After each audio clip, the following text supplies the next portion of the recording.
the challenges of using ultra high performance gradients and what are future directions, at least in my view. And to start, I would like to answer or to give a potential answer to what do we mean by ultra high performance. So we can define ultra high performance in many different ways. So one possible way is to look for something which is very fast or something which is very powerful or strong. Now, if you have, for example, an animal that encompasses both these properties and it's both fast and strong, then we could say this is a potential way of defining an ultra high performance animal. So we can then keep this animal analogy. We could define a space where we have the maximum speed and the heavy lifting power of each animal. And we can see that a lot of animals are quite different in this performance, but one stands out more than anyone else, which is the blue whale down here. The blue whale is order of magnitudes in this ultra high performance metric, high up in this top right corner of the space. And so when, if we want to then map this analogy to gradients and diffusion gradients, what is the analogous of the strength is probably the gradient amplitude, and the analogous of the speed is the slew rate. So it's how fast the gradient changes and reach the desired amplitude. And so in this case, we can define the same space where now we have slew rate and gradient amplitude, and our blue whale standing out or order of magnitudes on the top right corner is the Connectome 2.0.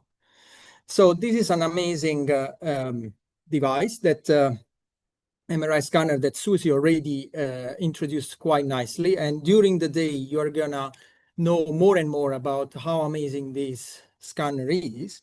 One important aspect is that if we look at the most powerful ultra high performance scanner that we can see in this top right corner, they are all head-only scanners. And so this already tells us a lot about the development in the field, where rather than having scanners that are whole body, the engineering work has targeted really optimizing this ultra high performance metric, perhaps reducing the field of view and so focusing on head only. Now, for completeness, I would like to point out that in this landscape, we have also a newcomer, which is the Neuro Frontier scanner, which was introduced in this publication 2024. But the Connectome 2.0 is the one that at the moment has been used the most in terms of ultra high performance gradient. And so I still think it is our blue whale in the field. So what were the promises when these ultra-strong gradients were introduced? Well, the first promise was to get better diffusion MRI. And for better, we mean enhanced. So higher B-value with shorter echo time, which implicitly means also much higher SNR and more efficient delivery of the diffusion weighting, and greater sensitivity to restriction and small scale structures, which is what we call microstructure imaging. The second promise was instead on the reconstruction and the faster readouts. So I am sure there are talks after mine that will cover the fMRI. However, you know, the faster readout will benefit also the diffusion MRI. And this comes with many advantages. Most of all, reduce the geometrical distortions and higher resolution. And in fact, this is the third most important pillar, the higher resolution imaging, which can be achieved thanks to faster gradients. I'm sure other speakers will talk more about the high resolution. What I want to focus on, because my expertise is in diffusion, is that in my opinion, diffusion is a flagship application for these ultra high performance gradients. And is an application that encompasses also point 2 and 3, as I will now elaborate further. So the first point is that having stronger and faster gradients give us shorter echo times and higher diffusion weighting. And so why is this particularly amazing? It's particularly amazing because now we can achieve stronger diffusion weighting with a sufficient SNR to make this data usable from a quantitative point of view. So this is from a recent publication from the MGH group, where they demonstrated the comparison between the blue whale Connectome 2.0 and the Connectome 1. And you can see how much higher SNR there is left at B values, which are incredible. These are B values achievable before Connectome 2 only on preclinical animal scanners with this level of SNR. And this means that these data are now useful or can be used for reliable quantitative estimation of biomarkers. The first striking benefit of the strong gradients is that you can achieve this B value with short echo time. Now, on one side, this gives you SNR, which was the slide before. On the other end, this gives you access to a complete new space in echo time, or if you like, in T2 weighting. And so this means now that we can break the barrier of 60 milliseconds echo time and go below this barrier. And what happens when we go below this barrier? We start gaining sensitivity to intramyelin water. So the water trapped between the myelin layers. And this is particularly amazing because this means we can start studying the properties, not only relaxation properties, but also the diffusion properties.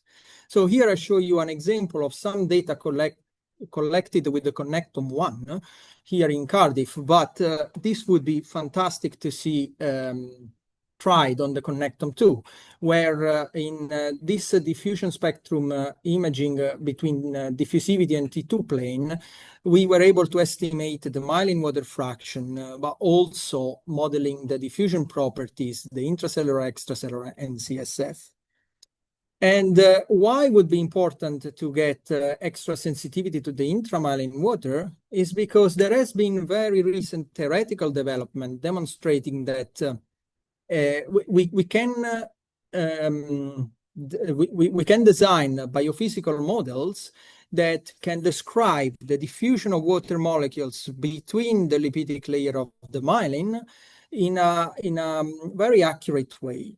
And indirectly, from the diffusion on this cylindrical surface, we can estimate a proxy of the radius of the axon. And this was initially proposed by Canales Rodriguez et al., but then it was further expanded and improved by Hong-Si Lee and the team in MGH that have pushed this theory further. And they have also demonstrated using this particular sequence and the Connectome 2, the benefit of shortening the echo time in axonal diameter mapping. And to my knowledge, these are the most accurate axon diameter mapping I have seen so far, because they really start getting the estimates close to what is the biological ground truth, which we are talking about 1 micron in radius, and here 0.5 to 1 micron. And here we are really getting close to that. One avenue I would like to point out is rather rather a provocative or stimulating point at this in this slide, is something I came across nearly 10 years ago in this work we published in MRM. And we observed that if we measure the diffusion of an intracellular metabolite called N-acetyl aspartate at 2 different echo time, one very short at very high B value, the signal starts showing a very peculiar deviation from the signal measured at longer echo time. And this was the only metabolite showing this. So the hypothesis back then is that this signal, residual signal we see only at the low echo time, at the short echo time, comes from the mitochondria. Now, this was done on a preclinical scanner with ultra-strong gradients and cryoprobe, but it would be amazing to see if the potential of the Connectome 2 could enable this replication. And here you see that the mitochondria inside the cells, which is this green regions are quite a lot. They cover between 5 and 10% in volume of the cell, and they are involved in many diseases. So I think this, in terms of future perspective, is an exciting perspective. And NAA has enough signal at 3 Tesla, so it seems a good target. Moving on the higher spatial resolution, this is again work done in MGH, and in particular, this is a paper from Susie Wang showing the high performance in both ex vivo and in vivo. Now here, the striking result is that you can really start disentangling the macro, micro, and meso scale, because we break the resolution limit of the 1 millimeter, you go sub-millimetric resolution, and you start really looking at tractography in the cortical ribbon or the superficial white matter. This will be treated more in detail in the next talk. So I will focus more on the enhanced sensitivity to microstructure. Stronger gradients will give us much lower bottom limit on the measurable size. So this is an analytical relationship that Marcus Nilsson in 2017 obtained, in which you have 2 key contributors. One is the gradient strength, G, and the other is the noise level, sigma. So in order to measure the smallest size possible in your biological system, in the brain in this particular case, it's not enough to just push the gradient. You also want to keep the noise to a certain level. Or if you like, in this plot, the SNR needs to be high enough. So the Connectome 2 and the Magnum gradients are 2 systems that, for example, have broke the barrier of the 3 micrometer and allowed us to explore the blue area here. In this plot from Jones et al., you can see how with different gradient strength, we can appreciate more and smaller scale. And this is an application of a visual representation of this. So the accuracy of the axonal diameter mapping increases with the increase of the gradient strength. This was done with a Connectome 1, while the data I show you here comes from Abad et al., which used a Magnum gradient system. And here I matched the color bar in this simulation, which is simply a plot of this relationship, to the color bar used here. And you can see how much more blue it's popping out with these super powerful, ultra-performing gradients. So this is very exciting because so far, small axons and small length scales have been out of reach in vivo in human application. Another exciting opportunity is gray matter, obviously, and this is again from the Nature Biomed engine work, where shows an incredible increase in performance in mapping gray matter microstructure. In particular, in this case, these are SANDI, Soma Neural Density Imaging maps, and you can see how these maps respect biology and the boundaries of the Brodmann areas much more faithfully when a much more performing gradient system is used. But going beyond the simple linear tensor encoding, I think OGSC oscillating gradients offer a great opportunity. And here you see how strong gradients, this 500 millitesla, is one of those systems, is one of the only systems that can allow you to unlock a range of frequencies which are considered very high frequency. Remember these numbers between 150 and 250 hertz are now achievable in human, as has been shown in this work from Tan. And using the Connectome 2, the group in MGH has also reached very high frequency, which unlocked the possibility to enhance our sensitivity and specificity to restriction and exchange. I am sure Ileana this afternoon is going to talk more about exchange and perhaps the role with restriction. But here I just wanted to highlight how using OGSC with ultra-performing gradients that allow steep change in the gradient strength enabled to measure both restriction and exchange with very high accuracy. Something that is super exciting is once again the bridge with the preclinical scanner. So in this work back in 2018, we measured the OGSC data in the mouse brain, and once again with spectroscopy and N-acetyl aspartate, we broke the border of the 100 hertz, and here we went from 150 to 250 hertz. This region is called the mitral limit, and is particularly interesting because in this mitral limit you can measure the surface to volume ratio.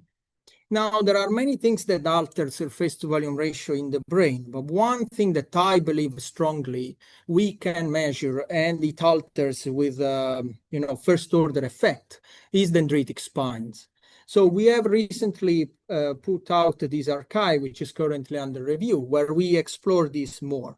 But here I would like just to point out that based on our simulation, you can see how the spine density changes and increase the surface to volume ratio of the dendrites. Now, if we were able to measure frequencies that are between 150 and 250 hertz in vivo, we could then access this mitral limit and estimate the surface to volume. That's what we did in 2018 in mice. And now if we take this surface to volume and we use our simulation to estimate the spine density, we find a remarkable value, 0.85 spines per micron. This is almost exactly the average value of the neurons in the striatal of the mouse brain. So this opens exciting opportunities. I think the Connectome 2 is our blue whale that is the only one capable to break this boundary and reach these frequencies in the human brain. It would be amazing to see something like this. Now, obviously, this is not without pain, and the limitations, but the challenges are hands in hands with the ultra high performance. So first and foremost, the physiological limits. So the PNS and the cardiac stimulation. I am sure talks during the day will call on this topic again and again. So here I just wanted to mention it as a limitation, but also to show how the great engineering work done at the Martinus has pretty much identified solutions to this limitation, and it has shown that it is possible to exploit for sure 2 to 4 times faster gradients compared to the Connectome and still be within a safe operational region. So it is a challenge, but with engineering work, there are already proofs that this can be handled. The other challenge is the gradient nonlinearities. So gradients that change in each voxel. So here, there are 2 points that I would like to make. One is that we know about these nonlinearities, which means we can map them and we can keep them into account when, for example, we perform quantitative analysis, such as DKI or DTI. And so in some sense, we can indirectly correct for them. But the other opportunity is that this gives us a contrast in itself. So now every voxel has a different diffusion weighting.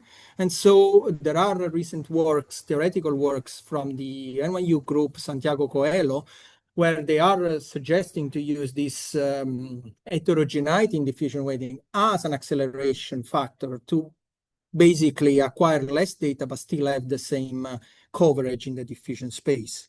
So this is a challenge and an opportunity at the same time from my standpoint. And finally, we have concomitant fields and the problem of keeping the gradients to a certain performance for as long as possible. And so once again, these challenges, we can characterize them. For the concomitant fields, we can try to compensate for them during the design of the gradient waveforms or a posteriori with a postdoc correction, as was nicely shown in this work from Baron in 2012. And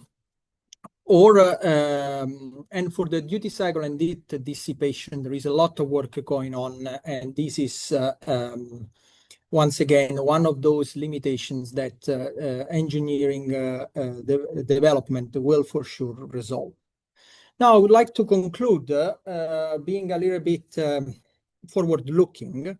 So far we have played on this two-dimensional space where we only considered the the slew rate and the gradient amplitude. But one other thing we could play with is the static field. And so we could add a third dimension and start thinking of the potential gain that this a higher gradient field would give us. So we already have a 7T with ultra high performing gradient, which is the 7 Tesla next gen scanner. But what we are trying to develop here in Cardiff is a next generation diffusion MRI scanner, where the ambition is to port the Connectome 2 ultra high performance gradients on a 7T. This will open a completely new direction, a diagonal in this three-dimensional space, to push towards an enhanced blue whale. So this opens up high promises. For example, obviously, higher SNR for the same spatial resolution compared to 3T. Metabolites diffusion MRS would become amazing because we would resolve much better the spectra, and it would open exciting opportunities to model susceptibility and microstructure coupling. There are many works coming out, theoretical works, showing that these two contrasts influence each other, and it would be super interesting to see how this system would work. The challenges are the usual one for the 7 Tesla. I just mentioned it here. I will not expand on it. But beyond the challenge, there are great preliminary data that I believe encourage in going in this direction. These are data that we recently acquired from Berkeley and David Feinberg group using the next gen 7 Tesla, showing how really this new axis open up the opportunity to bring in vivo histology to the next level. So this is my take on the future direction in these ultra high performance scanners. And with this, I would like to thank you all for your attention, and I'm happy to take questions or stay longer afterwards if there is a panel discussion. Thank you.